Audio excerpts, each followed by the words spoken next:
vamos a hablar básicamente con el contador José Antonio respecto a lo que es el llenado de la declaración anual personas morales.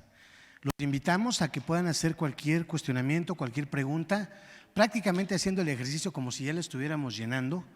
Invitarlos también a esas preguntas que a lo mejor pueden parecer obvias, pero realmente nutre mucho el hecho de que ustedes puedan tener esas inquietudes, compartirlas en confianza con nosotros, precisamente para poder aterrizarlas en un plano ya más del día a día.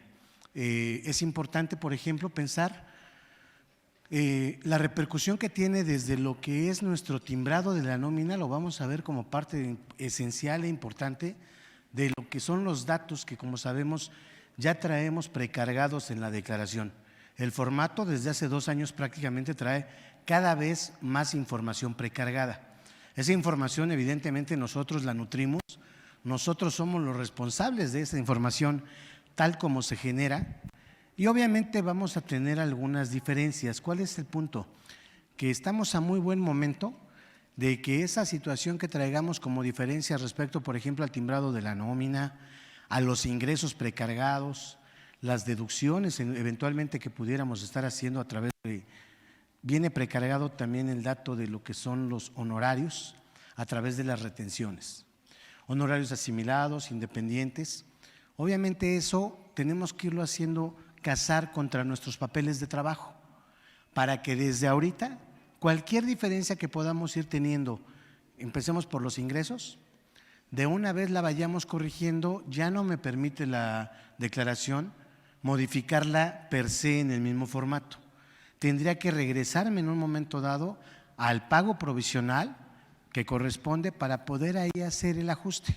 A lo mejor de ahí de entrada diríamos, oye, ¿y vale la pena que haga yo el ajuste desde el origen, en el mes en el que ocurrió la diferencia, o lo podré hacer, por ejemplo, en diciembre? ¿No? O sea, son situaciones que quizá pudieran ser situaciones obvias, preguntas muy, digamos, obvias, pero la realidad es de que a veces nos vamos encontrando con cosas que decimos, híjole, esto puede tener cierta repercusión en uno o en otro momento.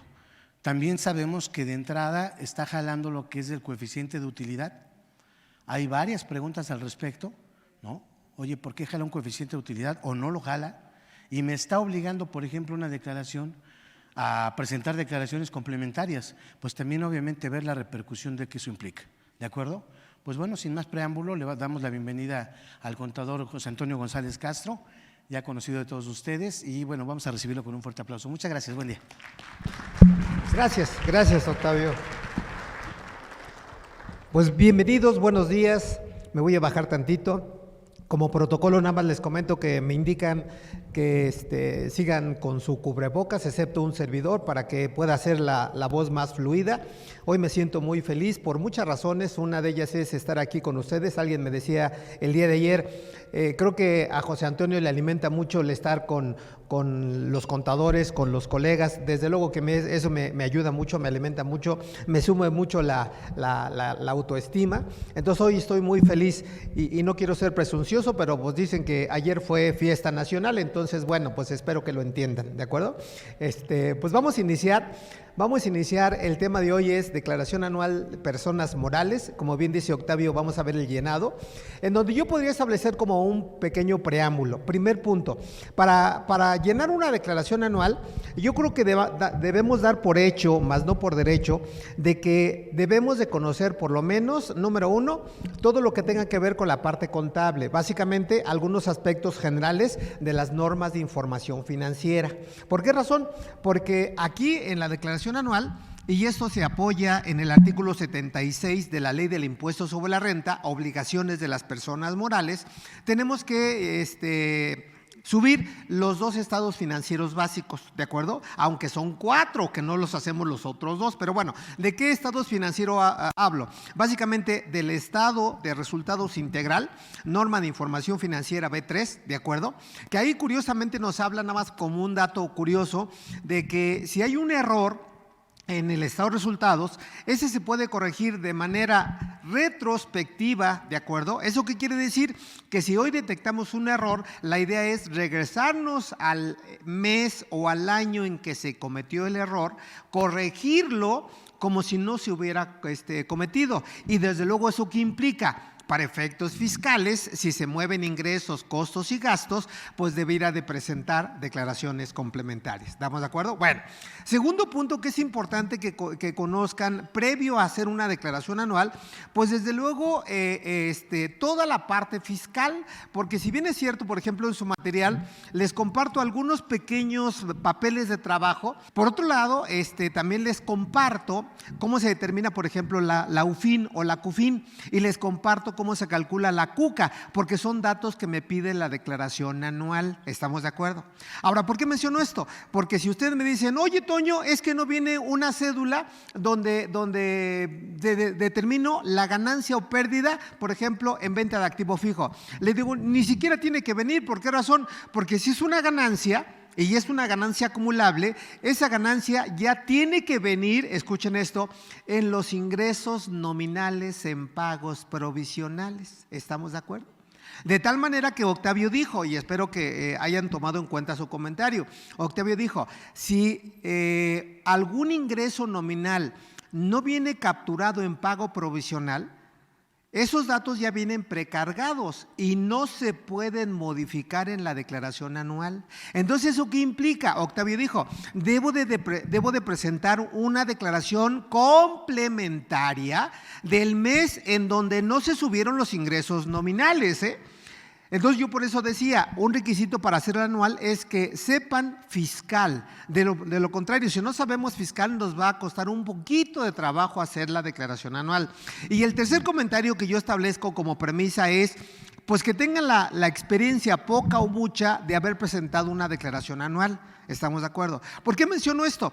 Porque si alguien dice, oye, Toño, es que yo nada más declaré los ingresos por ventas, estás mal. ¿Por qué? Porque la fórmula de ingresos nominales dice, son todos los ingresos acumulables, todos, menos el ajuste anual por la inflación. Por eso es lógico, en pagos provisionales vienen todos los ingresos nominales. En la declaración anual pongo deudas, pongo créditos, y si las deudas son mayores a los créditos, me da mi ajuste anual por la inflación, que de hecho el cálculo es automático. ¿Me explicó? Ahora, otro comentario también importante. 2022 tiene una reforma interesantísima, y esa reforma interesantísima se llama Recico, ¿de acuerdo? Porque digo esto porque muchos de los contribuyentes que hoy presentan su declaración anual, persona moral título 2, se brincaron a Recico para este año. ¿Me explicó? Ahora, ¿por qué menciono también esto? Porque aunque el formato de la declaración anual conlleve hacer el cálculo automático del coeficiente de utilidad, ese coeficiente de utilidad no lo voy a utilizar 2022. ¿Están de acuerdo? ¿Por qué razón? Porque ya me brinqué a Recico. ¿Están de acuerdo? Y en Recico, régimen simplificado de confianza, no utilizo coeficiente de utilidad. ¿Estamos de acuerdo? Si algo, por ejemplo, no queda claro, por favor digan y levanten su manita y con gusto. Ahora, otro punto. En personas morales título 2, regularmente acumulamos para provisionales y para anual un concepto que se llama ingresos devengados. Recuérdense ustedes, artículo 17, momento de acumulación. ¿Por qué menciono esto? Porque si ustedes de alguna manera ya facturaron, aunque no hayan cobrado 2021, esos ingresos son perfectamente acumulables, ¿de acuerdo? Y al ser acumulables tuvieron que haber estado en pagos provisionales. ¿Se entendió? Ahora, ¿por qué menciono esto?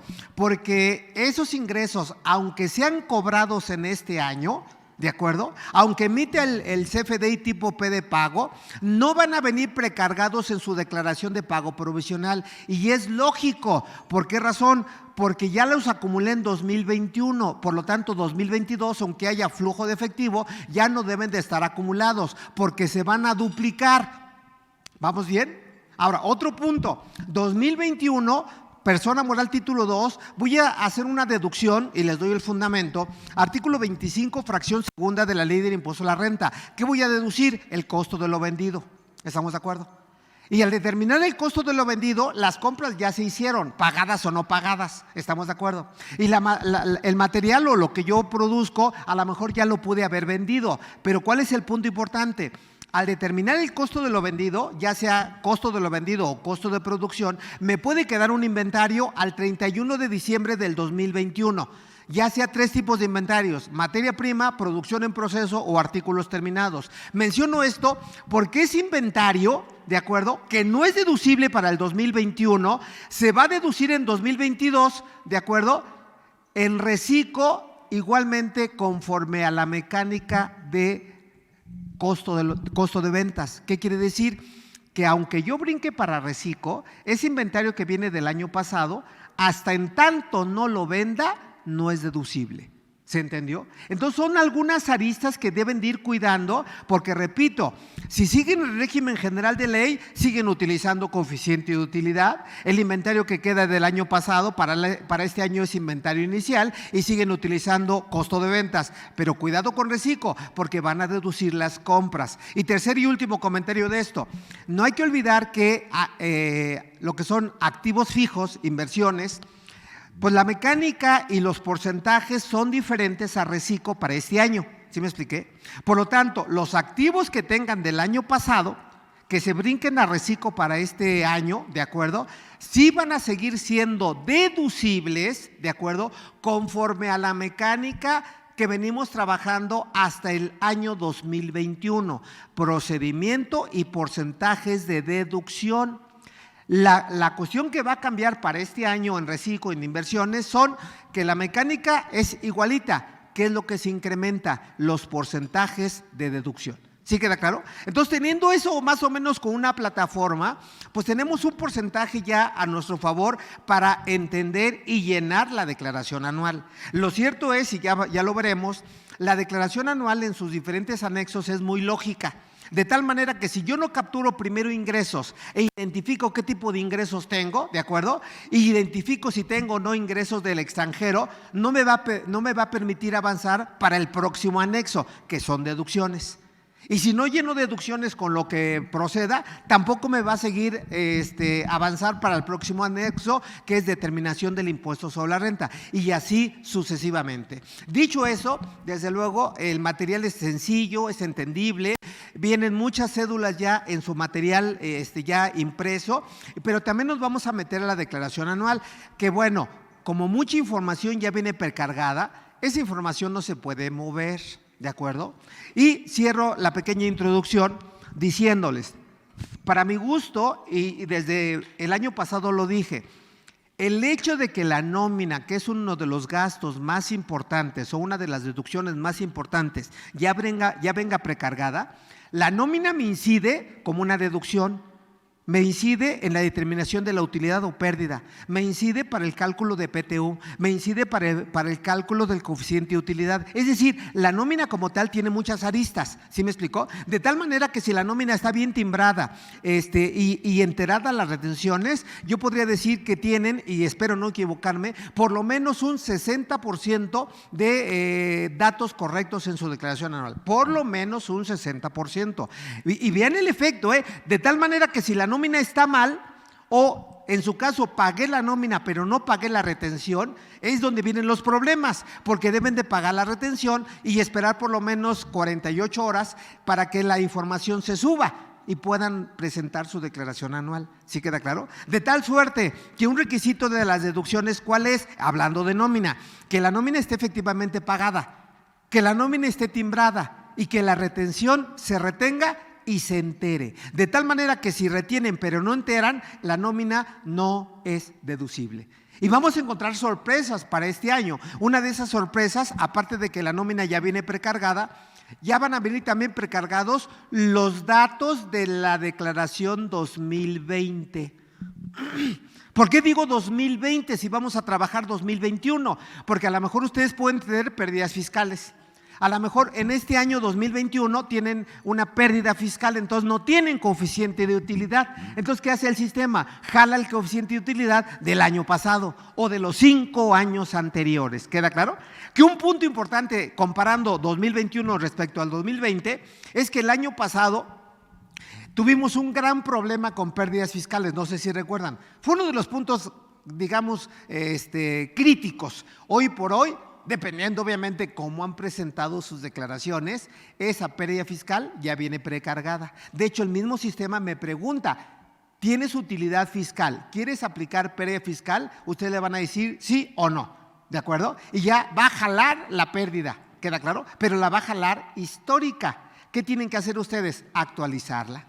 Y por ejemplo, yo les preguntaría, ¿y cómo se actualiza una pérdida fiscal? Sencillo, artículo 57 de la Ley del Impuesto a la Renta, me dice, último mes de la primera mitad del ejercicio en que se va a aplicar. Si el ejercicio es regular, ¿cuál sería ese índice? Junio. ¿Junio de qué año? Del 2021. Entre la última actualización. ¿Y cuál fue la última actualización? Diciembre, ¿de acuerdo? Del 2020. Eso ya se da por entendido que ya lo sabemos.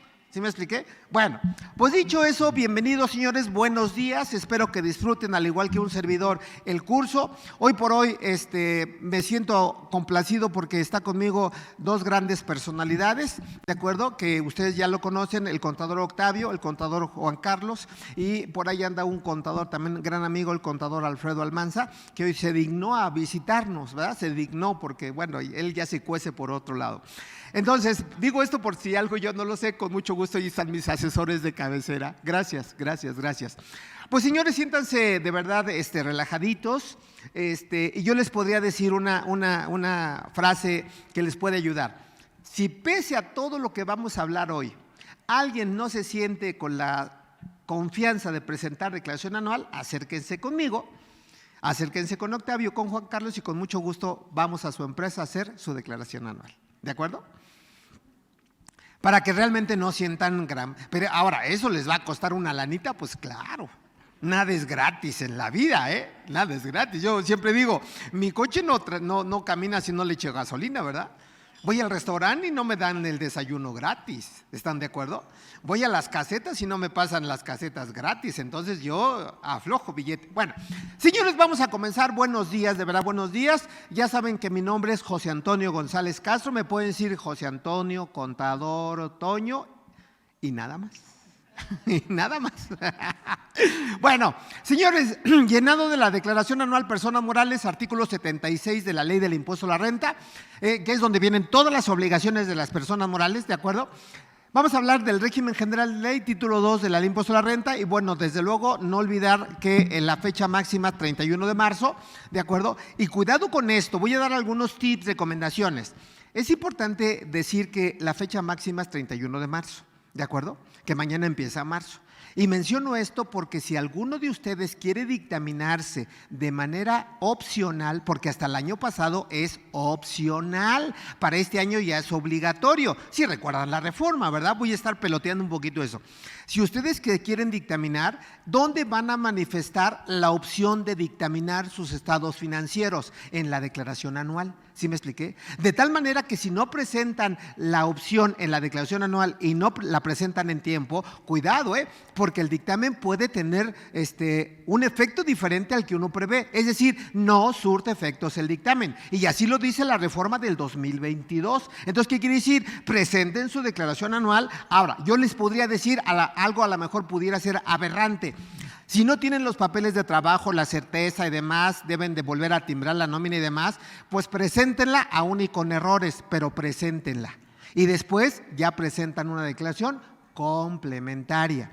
Ahora, si se dictaminan, mi sugerencia cuál siempre ha sido, que se tuvo que haber entrado previo a terminar el cierre del ejercicio, la auditoría previa, para que al presentar su declaración anual ya vaya con la bendición ¿de quién? Del dictaminador. ¿Sí me explicó? Sin embargo, yo como quiero mucho a los dictaminadores, ¿de acuerdo? Luego los critico en buen sentido. Luego me dicen, oye José Antonio, tus estados financieros se presentan de manera razonable, hablando del dictamen, que el dictamen tiene una estructura interesante, ¿verdad? Lo que es el párrafo de opinión, de acuerdo que es la parte importante, y después los requisitos generales. ¿Por qué menciono esto? Porque regularmente un auditor da la confianza al lector de la información financiera donde la información es razonable. Ahora, ¿alguien se ha preguntado lo siguiente? ¿Cómo definen las normas de información financiera el concepto razonabilidad? ¿Alguien recuerda? Juan Carlos, ¿recuerdas? Octavio, ¿recuerdas? ¿Qué es razonabilidad para efectos financieros? Y aquí viene un reto interesante, por eso yo empecé a decir, un requisito para que tú sepas hacer una declaración anual, yo les dije, la información contable tiene que estar ajustada ¿a qué norma? A las normas de información financiera, ¿no es cierto? Porque esto es bien interesante, jóvenes, ¿de acuerdo? ¿Y por qué digo que es interesante? Ahorita me das tu comentario, Charlie. Por una razón sencilla, fíjense. También un requisito para presentar su anual es que deben de tener su conciliación contable fiscal del 2020. Y voy a poner un ejemplo, fíjense. En la conciliación contable fiscal 2020 pudo haber estado lo siguiente, y espero me sigan. Pagos anticipados 2020, pagos anticipados. Norma de información financiera C5, espero que me vayan siguiendo. Para efectos fiscales, el último párrafo del artículo 25 de renta me dice que los pagos anticipados, cumpliendo dos requisitos, es una deducción autorizada. ¿Sí me explicó? Espero que me vayan siguiendo. ¿Cuáles son los dos requisitos? Que esté pagado y que me den CFDI. Pero para efectos contables, esos pagos anticipados van en una cuenta de activo circulante. Entonces es importante el comentario y por eso es importante que tengan la conciliación del 2020. ¿Por qué razón? Porque en 2020 esos pagos anticipados se dedujeron para efectos fiscales, pero contablemente están en una cuenta de activo circulante en 2020. 2021 esos pagos anticipados van a estar en gastos y si ustedes no reparan que están en gastos, pueden volver a deducir eso. Ahora, ¿de qué estoy hablando? Seguros pagados por anticipado. Rentas pagadas por anticipado, regalías pagadas por anticipado, publicidad pagada por anticipado y todo lo que suene por anticipado. ¿Se entendió? Y así como eso hay otras partidas llamadas en conciliación. ¿Queda claro? Para que la información vaya siendo armónica. ¿Queda claro? Por lo tanto, comentarios, Juan Carlos.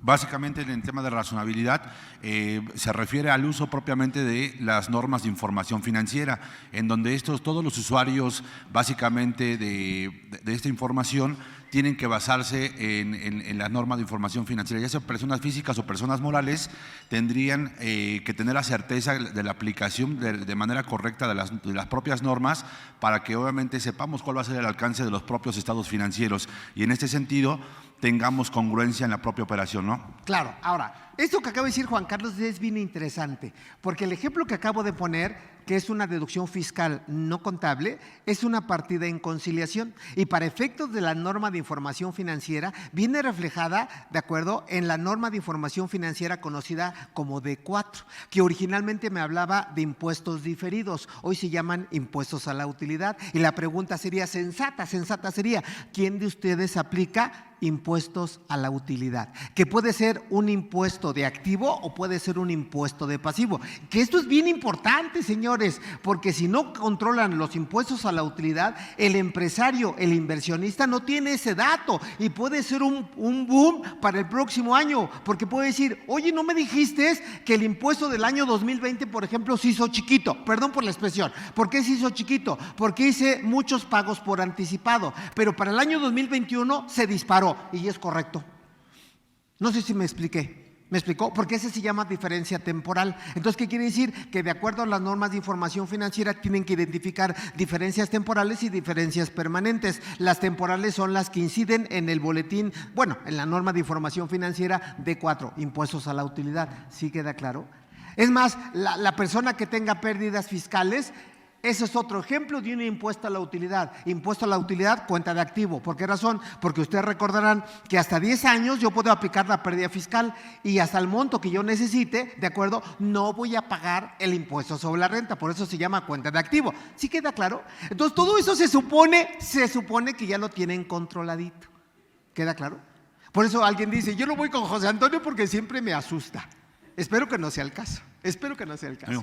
Mande, ya nada más para retomar ahí, es importante el comentario que hizo hace rato el contador José Antonio en que sí presentamos por lo menos la declaración anual así como tengamos los datos. ¿Y por qué? Porque recordemos que uno de los supuestos para cancelación de sellos digitales justamente es la no presentación de la declaración anual. Entonces, súper importante que se presente la declaración anual en tiempo y forma, e inclusive para todos aquellos que ya tuvieron sorpresas en que están recibiendo multas de 2018, 2017, este puede ser otro supuesto de una multa por no presentar la propia declaración o la suspensión de los propios sellos digitales. Entonces, para que lo tengan en cuenta y evidentemente no tengan esta contingencia dentro de las empresas.